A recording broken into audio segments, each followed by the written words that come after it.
My name is Mark Schulman. I don't know what was, I didn't even see the schedule of bio, so I'll give you, to tell you why I'm standing here.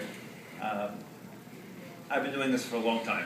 I've been an Apple developer since 1982 and seen the ups and downs of the industry. And what I wanted to do today was to give a perspective of the question of the day. The session is, why is this time different? Why is this time we're here together at a session? There's all this enthusiasm in the halls at the session, new technology, new events, and it's great. Guess what? It's not the first time. It's not the first time, frankly, for me. It's not the first time. It's not the second time. It's not the third time. In 1983, I said I became an Apple developer. I was a Mac developer on the release day of Mac. I was unfortunately number 23 on the list to get free Macs before release, and then we got to number 19. So I got my first Mac the day it was released back then. We initially developed, way back then, software for professionals, something else we still do today on the iPad. We did a finance program, we did a whole bunch of little programs. And then eventually, by 1989, it started going into the education field. By then there was a tool, if any of you remember, a few of you might remember, a lot of you probably have hardly heard of it, called HyperCard. And that was the first tool we used for development we started working with it probably in 1988. And in 1988 we put together our first educational product. It was a American history app, using today's words. It was American history software. It came on 8 discs without sound, or a CD-ROM with 60 megabytes filled with sound. And we started selling it in 1989, 1990. It was a company called EduCorp. I don't know if anyone remembers that. That was pretty much a Mac company, a mail order company in San Francisco, I think it was out of. And we started going to Macworld conventions, and that was the start of our odyssey in educational software. We then made our first mistake, because back then we were thinking, okay, CD-ROMs. Now, what are CD-ROMs like? CD-ROMs are sort of like books. So, what sells a great deal in terms of books? Biographies. So, and I should say, by the way, I'm sort of this mixed person. I'm a person who's a history person. My degrees are in actually political science, but I've taught history on and off all through these 30 years. I've both been teaching history, both middle school, high school, and university level, part-time, and in the technology side. So I said, okay, what do we do? Let's do a biography. We did a biography of FDR. A lot of publicity, the first biography on a CD-ROM, etc., etc. Guess what? It didn't sell very much. We then were ready, by the time we discovered that the biography of FDR wasn't going to sell all that much, we were already deep into doing our biography of JFK, because between the cycle of writing and everything else, so we ended up coming out with a biography of JFK that didn't sell very much either. But then we realized the error of our ways, and the only thing that made any sense was to make products that schools actually bought and taught. And when I say bought and taught, the key to selling software to the school industry was always sell something that schools teach.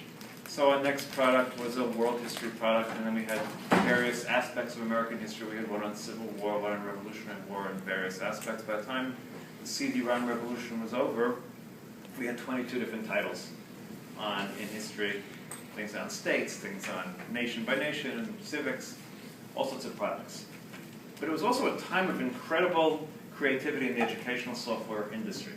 There were all sorts of companies developing all sorts of products. From some you may or may not remember, a company called the Minnesota Educational Computer Alliance. Anyone know who that was? Called MET.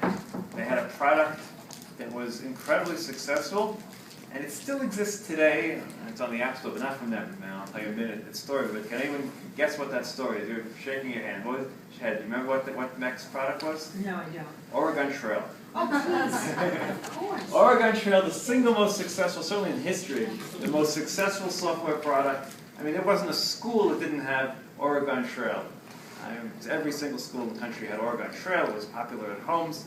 It was on the Apple II originally. It moved a little beyond that. MEC actually sold out at the time for $700 million. It was a non-profit Minnesota Education Alliance. They sold out for $700 million. They really had one product. I tell you, I was definitely jealous of that. But the $700 million MEC sold out for. And I think it's ended up being part of Broadband. I forgot which one company initially bought it, but I'll tell you in 2 seconds what happened with all of that. But so they were there with Oregon Trail. There was the Learning Company. There were all sorts of companies like that. Fortunes were made. Conferences were taking place. It was a great time in the software industry, and everyone was convinced that that software was going to change education, that everything was going to change in terms of education during that period of time. Now, we, like I said, were developing other software during the same period of time, CD-ROMs on all of history. And we said, you know what? Our stuff is good enough. We think it should be able to replace textbooks. After all, if you remember back then, that was the thinking, that CD-ROMs were going to replace the textbooks. And there wouldn't be any need for textbooks after all. Why should kids carry those big, heavy textbooks around? You put a little CD-ROM, it replaces the textbook. Makes perfect sense, right? Doesn't it? And we're talking about it now, right? Again, we talked about it then. That was 20 years ago. We talked about the CDs replacing textbooks. And so we said, well, guess what? Let's go about it. Let's get approval from the states so that our CDs could be bought with textbook money. And we went through the process in California, Oregon, Mississippi, and Alabama. We were a New York-based company, and I can remember one summer where I was buying so many tickets to California that I was, buying double tickets so I could pay for, over the Saturday night stay. So I'd go out on one ticket and come back on another ticket to make use of the fact that I was basically commuting back and forth to California to get us approved for textbook. Went through the whole process, and we were successful. Four states approved us: California, Oregon, Mississippi, and Alabama. Don't necessarily have Mississippi and Alabama if you get into it, but for whatever reason, we went with Mississippi and Alabama. They actually were trying back then to rejuvenate their educational systems, and they thought by jump-starting and going digital, that would be a good way of going. They're still trying. That's another story altogether. But in any case, the fact of the matter is we got approved. Can anyone guess how many sales resulted from being approved by 4 states as textbook replacements? Guesses, 1 to 100, 100 to 1,000, 1,000 to, 10,000? Any guesses? None, exactly. 0 sales. We had 0 sales using textbook funds for our CD-ROMs back then. So besides being disappointment and everything else, it was a very simple answer back then. It sort of paraphrases people who were in the tech industry and were buying IBM computers back then in big corporations. No one ever lost their job buying an IBM computer, and so no one ever lost their job buying textbooks, and everyone was afraid of CD-ROMs. I think more than anything else at the time, people were afraid of parents. After all, parents would say, I send my kid to school for all this, and all they're coming home with is a little CD-ROM. Textbooks were good enough for me. Why aren't they good enough for my children? One thing that all of you, I'm sure, know, and I certainly know now, 30 years later, but was a little bit naive 20, 25 years ago, how conservative with the small C the education world is, and how difficult it is to bring about change. Now, there are multiple reasons for that, and I'll talk about that a little bit later, but clearly back then the educational world was incredibly conservative. There was all the talk of CD-ROMs and computers changing things, but it hadn't quite happened. Now, something else was happening back then, a little bit on the side, but there was a little bit of the chicken and the egg situation also in the CD-ROM business, because back then, most computers actually didn't have CD-ROM drives in it. That was a big deal to have a CD-ROM drive included in your computer. And so a high percentage of people had computers but didn't have CD-ROMs. And so for the longest time, you had only a certain percentage of people could actually buy your software. For a period of time, some of the major retail bookstores actually had CD-ROM divisions. Ingram Books set up a multimedia division. Barnes & Nobles actually had CD-ROM sections in all of their bookstores. But sales weren't high enough because people didn't have CD-ROM drives in their computers. They had computers, but they didn't have CD-ROM drives. And before long, 2 things happened in this software educational business. Number one, well, it started being a question whether they could keep on developing this new software. But more importantly, something else happened. And that was that most of the companies that I mentioned were bought out. When I say most, I actually mean all of them. Every single company, a major company in the educational software industry, was bought, and the founders moved on. They all walked away with their millions of dollars and tens of millions of dollars, and they are bought up by bigger and bigger conglomerates. Now, so much so that almost the whole educational software business ended up being bought by Mattel for $4 billion. And I don't remember the year that was. It was probably about 2003 or 2004. Mattel bought what was left of all parts of the software industry that consolidated themselves, and that included the distributor learning services, and they bought it all together. Mattel bought it for $4 billion. Now, I should say that by then, every single major software item, be it Math Blaster or be it Oregon Trail, all of those products that were so familiar, were continuing being developed new versions. There was no new software. I would say between roughly 1998 to 2005, there was practically no new, even before that, maybe 96 or 95, almost no new software. It kept on being the same software with the newer versions to be able to keep on running on whatever newest machines, Apple or Windows, people have been turning out. But software had pretty much stalemated itself, and there was actually no software that I can think of that was developed during those years. Part of that reason was the founders were all gone. The people whose ideas drove those companies in the educational field were all gone. They were not in the industry. They'd all retired. They'd all gone on and done their own things. And they were all owned by big corporations. Big corporations started making the calculation, it really doesn't pay to spend all this money in developing a product because the sales of educational software just isn't high enough. And it became a very difficult problem. And it became another difficult level problem because kids were getting more and more sophisticated. And it's more and more difficult, and I'll get into that in a minute, to sort of develop software that's the same level of games for regular educational devices. So the industry really stagnated. Now something else, of course, happened. A very famous thing called the internet. And so the internet suddenly came around, and suddenly the way that education would change was, let's connect up to the internet. And so all of the effort for the next 5 to 7 years was connecting schools to the internet. The internet was going to be the solution to all of the problems in education, because once we wired up every school to be connected to the internet, everything was solved because we had the internet out there. Unfortunately, there were two problems with the internet, and there's still two problems today. Problem number one, of course, we all know, is the fact that the internet is a large place where kids can easily get lost whether we want them to or we don't, or more importantly, whether we think they should be doing what we want them to do, or they've decided to go somewhere else, and it's an ongoing fight to keep kids where we want them to be, as opposed to whether it's on Facebook or playing a game or whatever else it is. And you know, as smart as the technology is, and someone will sell you a program here to show you how to make sure your kids are on task, and we know there are all those programs out there. We also know the kids are even smarter half the time. And whatever we do, it's like electronic warfare. Whatever we do, they figure a different way of doing it, which has its advantages too, but it's an ongoing problem that we all realize is very real. Of course, the second problem on the internet, no one really figured out how to make any money on the internet. Now I'm talking as a publisher. On the publishing side, it was always a question, what do we do? How much effort do we put into putting our products onto the internet? After all, how are we going to make any money? Well, there are only two models on the internet for making money. One is subscription, and B is advertising.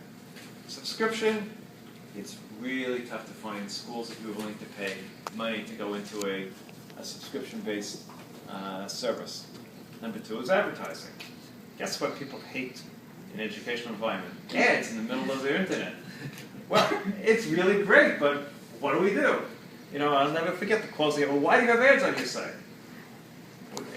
I should mention one of our websites called HistoryCentral.com. We did move a lot of our content onto the web, and we put it in a website called HistoryCentral.com. But people would say, why do you have ads on your site? Well, I said, well, you're willing to donate money so I can pay my kids' education or whatever it may be. You know, there's only one way to make money on the internet was put ads on the site. But we all know the negative of putting ads on a site on the internet. The fact of the matter is, it's disruptive, it's problematic, and from our perspective, it's always a fight. How do we make sure there are not inappropriate ads on the site? And this company like us, we use ad networks, and we block gambling, we block sex, we block cigarettes, we block keep on blocking, but somehow there's always something that manages to get through all the blocks that we put up. Someone comes up with a topic that's inappropriate for kids, and yet it appears on our site, and teachers get angry at us and everything else like that. So that's always the fight.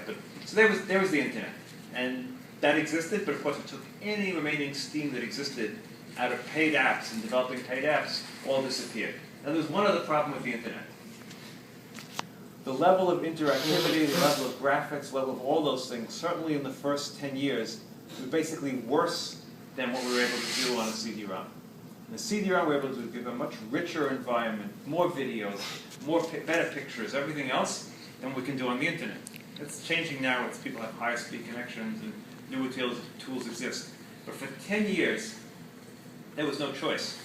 And you were limited to text and a little bit of graphics and everything else like that with slow speeds.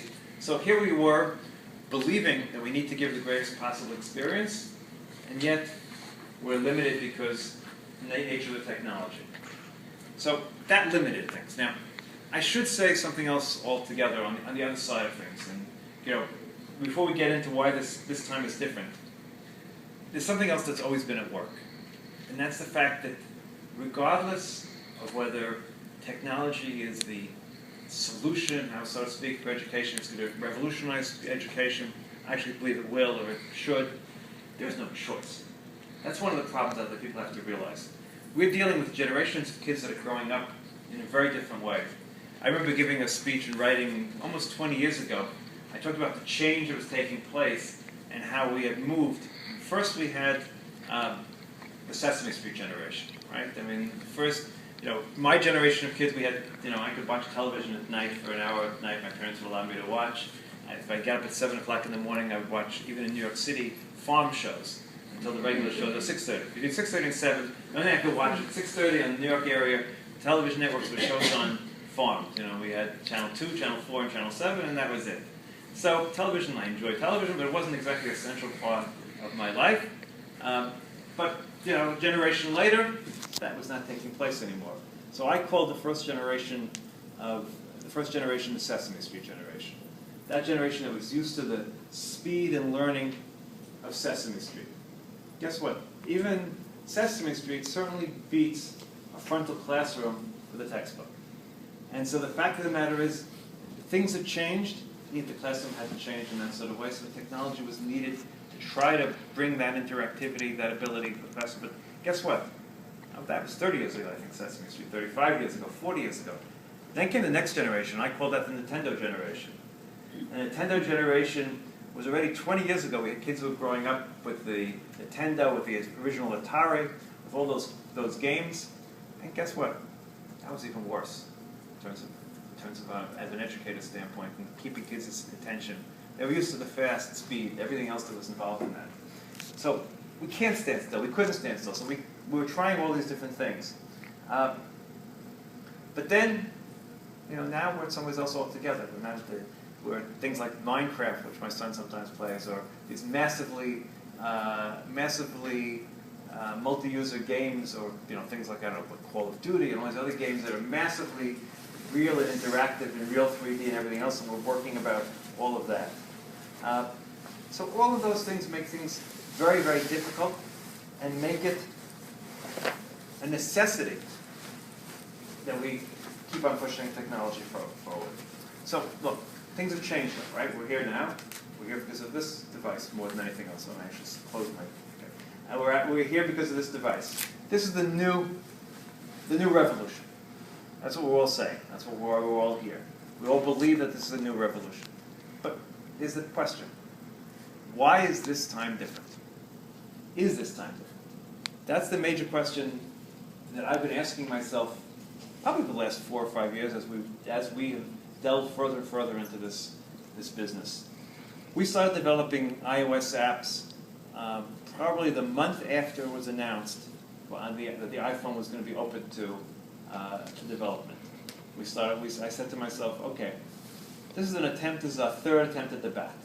Here's one more chance to try to hit that ball out of the park. Maybe not get sold for $700 million like Mac, but here's our chance to really do things right this time.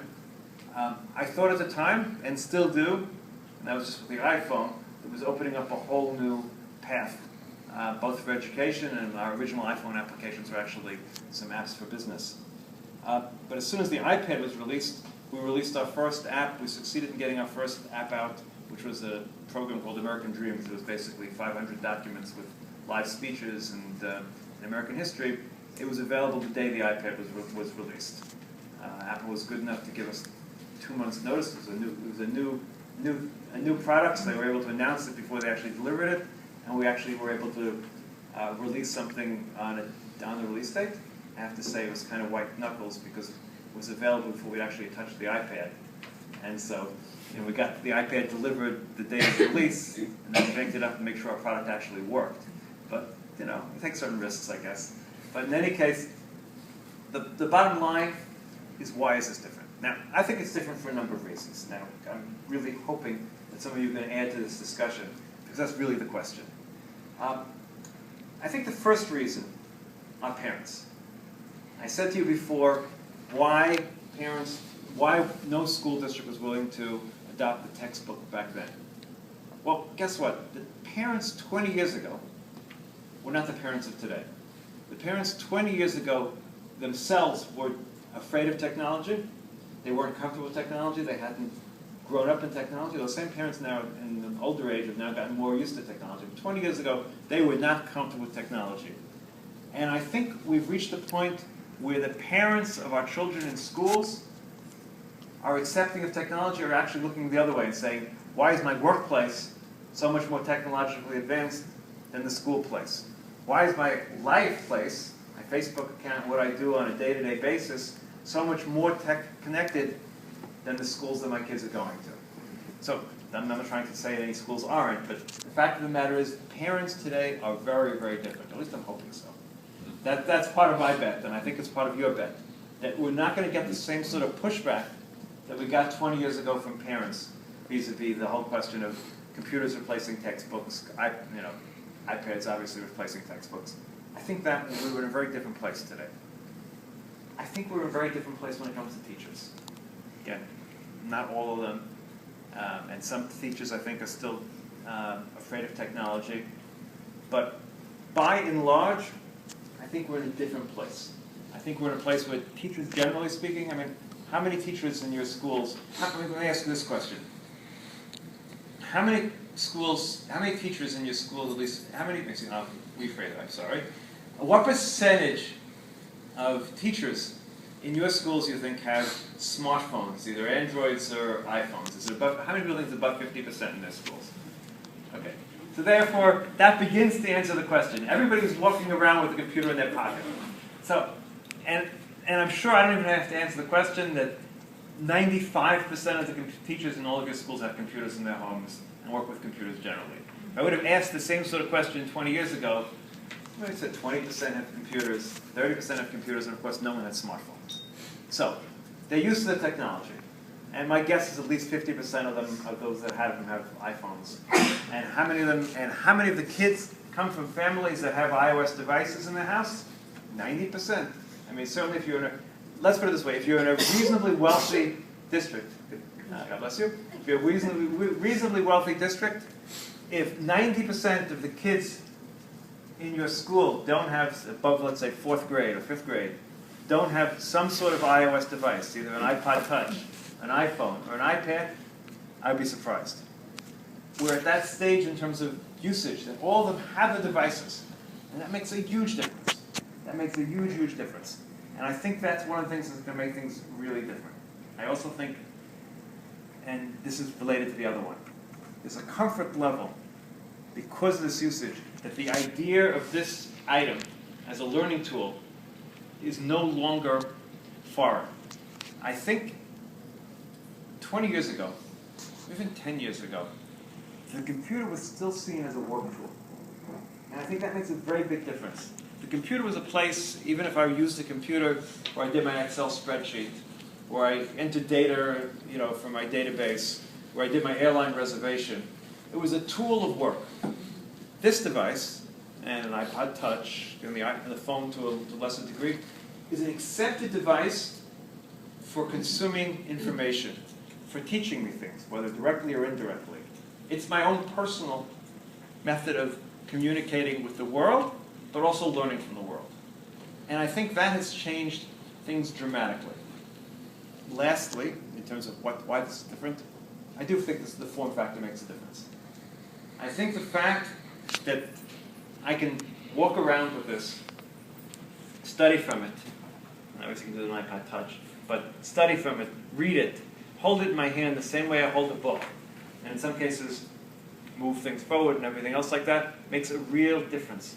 It's accepted psychologically, it's something that can be used to learn with. And it's something that can make a real difference in terms of how one can learn. Now, which brings me to I said last one, but not my real last point regarding where we are technologically. I said before that when the internet came out, we were basically step backwards in terms of technology. The ability to do things basically step backwards. We weren't able to do things as well on the internet as we were able to do on CD-ROMs. I'm happy to say that this is finally a step forward. That at this point we could do things much better than we're able to do on CD-ROMs. And when I say we, I don't mean we as our company is obviously one of many, but we're able to do things in a much easier way, much faster, and certainly with a much more engrossing method than we're able to do on the internet. And even in today's internet, which is faster and everything else, the tools are much better. Which brings me to another point. Development costs are much lower today, and there are a lot more indie people out there. There are more independent developers out there. You know, the argument there are 800,000 apps on the App Store. Well, from my perspective, there are too many. I've got too many competitors. But besides for that, and some of the stuff is really not worth looking at. But the fact of the matter is, the tools have become much easier to use, and they're in more hands. And therefore, there are more people playing with it, independent people developing it, and there are more options out there. And of course, Apple recently gave everybody the tool called iBook Author, which is a new tool that basically anyone in this room with any sort of graphic sense can master. It doesn't require a program in it to create things in iBook Author. Now, everyone shouldn't do it. If you don't have an eye for graphics and how things look, don't bother. Because I mean, you can make something work, but it's don't do it. But if you're good at graphics, if you're good eye and everything else, you can use iBook Author to turn out anything you want, whether commercially to sell it or just to use it in your classroom and give it out to your kids, which is something that's really useful to do. So those are things that I think make a difference. Now, I think one other thing that makes a difference, of course, is Apple. The last time around, Apple was still dominant to a large extent in the education market. It was mostly Apple products that we sold, even though our products were available both Windows and Apple. And we, at the point, were pretty, we were agnostic as to what platform our programs ran on. We ourselves were always Mac people, but our programs ran on both Windows and Mac. Windows and Mac. This time around, Apple, of course, is even more dominant, but it's also a much bigger company and has the resources to really change the industry in some very big ways. I mean, iBook Author is one example of them putting their dollars and efforts behind it to make those sort of changes and and try to drive the market. Because a company like us can't drive the market. Only a company like Apple can really drive the market and bring things, make those sort of transformations. Now, are they going to do it? That's really a question. It's really Apple that should be doing the advertising, trying to convince parents that these are the great ways of learning. It should be Apple creating that sort of demand. Even though it's not an immediate demand, it wouldn't sell immediate products, they should be doing the long-term marketing to drive demand for iPads as tools for teaching. Will they do it? I'm not really sure. And Apple, sometimes, is a confusing company. And even somebody who's worked with them for all these years is often confused of what they're going to do and how they're going to do it. Just as a side, one of the more confusing issues right now I think Apple is having is trying to decide or trying to push people one way or the other between apps and textbooks. I don't know what you're finding on the consumer side, consumer being the educational consumer side, but as a developer, we're sort of developing now almost in parallel. We have apps, and now we're developing iBook Author versions of the same products, and not very clear which way the world is going to go. Of course, that requires duplicate effort. The other thing that I think is going to be both a hindrance and a success are the textbook manufacturers. I say that almost a little sarcastically, but from what I've seen so far from the textbook manufacturers, I am not at all impressed which is where I was 20 years ago when they attempted to do CD-ROMs. Now, from my perspective, that's partially good, because if the textbook manufacturers really did a good job, I wouldn't have any place to operate in. So I've always been happy that the textbook manufacturers have been very, very slow to realize the change is coming. Now, they were successful last time.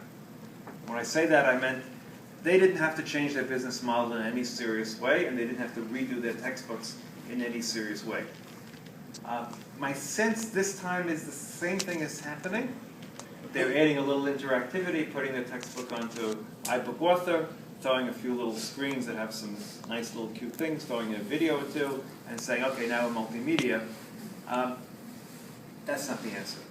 And one of the things that I've found really interesting from a speech that I forgot which of the major textbook manufacturers, but one of the heads of one of the companies gave a speech at one of the conferences recently that I listened to, and he spoke about our key thing is look at our content and the ability to deliver it in multi-formats easily, so we can have it on the iBook, we can have it on this, we can have it in print, and the same basic content can be used 6 different ways. But guess what? That really doesn't work. If we're going to have a revolution here, if we're going to make changes here, it requires rethinking of what we're producing, rethinking of how kids learn, rethinking of the way kids interact with a device, as opposed to taking the existing material and saying, okay, I have this textbook, let me see, I can make it digital, I can search it, and we can throw in a video. Well, that really doesn't do it. It requires rethinking the way we do things. And there, I think the textbook manufacturers are not going to really get on board and do it. The question is whether enough indie people are going to develop alternatives. And then, of course, it's going to be up to the schools. We're going to get back to the IBM question. Are we only going to buy from Pearson or Houghton Mifflin or whatever the big names are in terms of textbooks? Or are we going to be comfortable buying something from a bunch of small different companies who offer alternatives?